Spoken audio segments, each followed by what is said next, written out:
5 erreurs à éviter si tu souhaites perdre du poids. Parenthèse dans la vidéo, mon livre de recettes vient de sortir. Il est disponible en précommande dès maintenant sur clémental.fr. Donc si tu souhaites me soutenir, recevoir un objet sympa, 35 recettes minceurs pour perdre du poids, précommande-le tout de suite, le lien est dans la description, le site c'est clémental.fr. Merci par avance pour le soutien, bon visionnage. Premièrement, arrête de te buter à faire du sport. Ce que je veux te dire par là, c'est un peu un conseil contre-intuitif. C'est-à-dire que si aujourd'hui tu n'arrives pas à faire du sport, attention, je le précise, si tu n'arrives pas à en faire ou si tu ne prends aucun plaisir à en faire et que tu ne trouves pas de sport qui te convient, et uniquement dans ces cas-là, arrête d'en faire. Prends une pause, c'est pas grave. Concentre-toi d'abord sur le critère numéro 1 qui va être l'alimentation. Et une fois que tu auras bien réglé ton problème avec l'alimentation et que tout sera bien ficelé, bien cadré, tu pourras t'attaquer au sport, mais tu auras déjà des premiers résultats très conséquents. Ensuite, tu pourras t'attaquer au sport sous différents angles, mais ça sera beaucoup plus facile de prendre un problème à la fois plutôt que de tout faire en même temps et au final de ne rien faire parce que souvent, on se bute et ensuite on abandonne tout d'un coup. Donc fais les choses étape par étape, step by step, commence par l'alimentation, c'est le plus important et ensuite on verra le reste après. Deuxième erreur à ne pas faire, manger trop peu de protéines. Que tu sois végétarien, omnivore, flexitarien ou peu importe, il faut que tu apportes assez de protéines à ton corps dans ton alimentation. Alors au-delà des vertus qu'on reconnaît aux protéines vis-à-vis des muscles, les protéines c'est aussi ce qui va te permettre d'être rassasié plus rapidement. En fait la protéine elle joue aussi énormément sur le facteur de satiété quasiment immédiat du corps. C'est-à-dire que c'est le premier indice qui va envoyer l'indice de satiété à ton cerveau. En gros, lorsque tu manges des protéines, ton corps va plus rapidement se dire « Oh, ça y est, j'ai plus faim » que si jamais tu mangeais par exemple que des glucides ou que des lipides.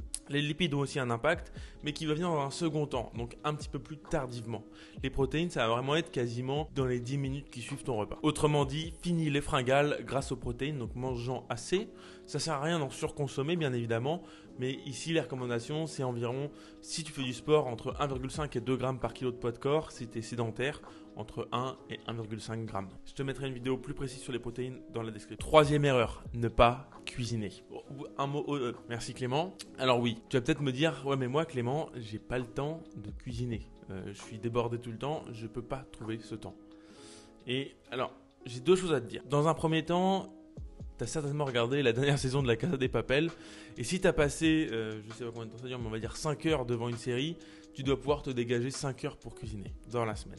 Tu peux par contre passer 10-15 minutes tous les jours ou bien te bloquer le week-end et faire ce qu'on appelle du batch cooking. En gros, tu prédécoupes tout, tu cuis tout. Et dans la semaine, tu as juste à ouvrir ton frigo, tout est dans le Tupperware et tu te sers tranquille. Ça peut être une option, ça te prend 1 à 2 heures, une journée dans la semaine, mais par contre, c'est fait et tu es tranquille. Après, tu peux aussi regarder ta série en même temps que tu cuisines. C'est une option. Personnellement, ça m'arrive quasiment tous les jours.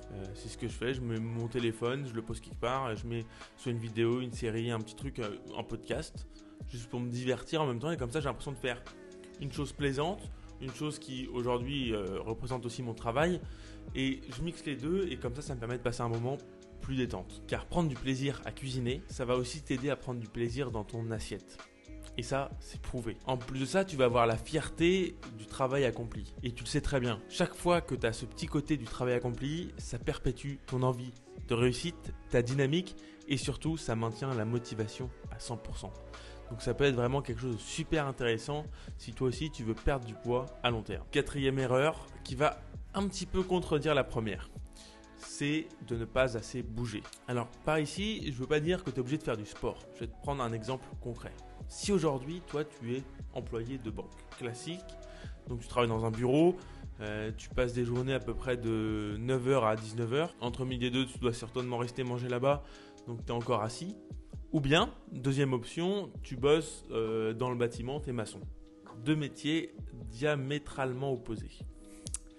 Eh bien, la personne qui travaille en banque, elle va consommer, on va dire, 1700 calories. 1700 calories parce qu'elle ne bouge pas dans la journée, d'accord ? Par contre, elle fait du sport à côté. Elle s'entraîne 3 fois par semaine, ce qui fait qu'elle a une dépense énergétique moyenne par jour dans la semaine à 1800 calories. Le mec qui bosse sur le chantier, lui, il ne fait pas de sport du tout. Par contre, lui, il soulève des charges et il marche toute la journée. Eh bien, entre la personne qui est sédentaire et qui va faire son sport et qui va avoir quand même tout de même l'impression de bouger parce que mentalement c'est prenant, donc il y a la fatigue, etc. Face au maçon, le maçon va peut-être dépenser, lui, 2500 à 3500 dans les cas les plus extrêmes sur une journée de travail, alors que le conseiller bancaire va lui dépenser 1800 calories quoi qu'il arrive, et s'il rate une séance de sport, il redescend à 1750, etc. etc.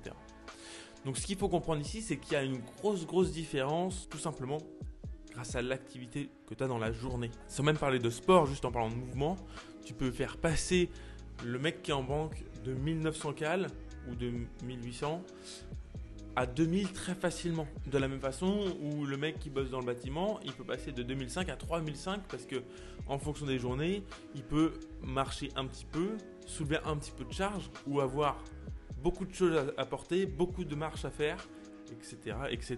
Tu peux créer un petit peu plus de mouvement dans ta vie, par exemple en allant à la boulangerie à pied, en vélo, etc., etc. La boulangerie, c'est pas le bon exemple parce que quand tu vas à la boulangerie, c'est rarement pour aller acheter des choses qui sont très saines. Mais si tu veux te faire plaisir le dimanche et acheter des pains au chocolat, des croissants, tu fonces à la boulangerie, tu y vas en vélo, par exemple. Il y a plein de possibilités, ça peut être des choses des fois, parfois, toutes bêtes. 5e erreur, à ne pas faire, ne pas manger assez de légumes. Ça peut paraître bête, mais à l'heure actuelle, il y a une grande mode qui se développe, c'est le If Will Fit Your Macro, IIFYM pour les plus francophones d'entre nous. Et en gros, ça veut tout simplement dire que tu suis tes calories et entre guillemets un petit peu importe ce que tu mets dans ton assiette. Ça a un côté positif, c'est que ça te permet de perdre du poids en mangeant des choses qui te font plaisir, mais ça a un côté négatif. Le côté négatif, c'est qu'on enlève la qualité au profit tout simplement des macros. On va tout simplement dire que tant que tu as tes protéines, tes lipides et tes glucides et tes calories en général, tu vas perdre du poids, tu vas avoir une bonne composition corporelle et tu vas être tranquille. Or, la perte de poids, c'est plus complexe que ça et très souvent quand on fait ça, on est dans une dynamique où on se dit « je vais perdre du poids et une fois que j'aurai perdu du poids, je pourrai reprendre mon ancienne alimentation et je serai tranquille ». Ici, ce qu'il faut bien comprendre, c'est qu'on cherche à refondre son alimentation de base. Tes anciennes habitudes t'ont amené à un résultat qui est le résultat que tu as actuellement. Et aujourd'hui, si tu es devant cette vidéo, c'est sûrement qu'il ne te convient pas. Donc si tu veux changer, il faut changer par la base ton alimentation. Donc on ne va pas chercher des techniques pour se faire plaisir tout le temps. Tu peux avoir des journées où tu fais ça, c'est pas dérangeant du tout. Mais on va essayer de changer la base de ton alimentation pour avoir des résultats qui vont rester, qui seront là à long terme. Donc prends conscience que ta vie aujourd'hui doit changer, que tes habitudes vont changer et qu'on va faire ça ensemble, pas à pas. N'hésite pas à t'abonner si cette vidéo t'a plu. Moi je te dis à bientôt pour une prochaine vidéo. Si tu souhaites que je t'accompagne plus en détail lors d'un accompagnement personnalisé avec moi directement, envoie-moi un message sur Instagram. À bientôt, bisous.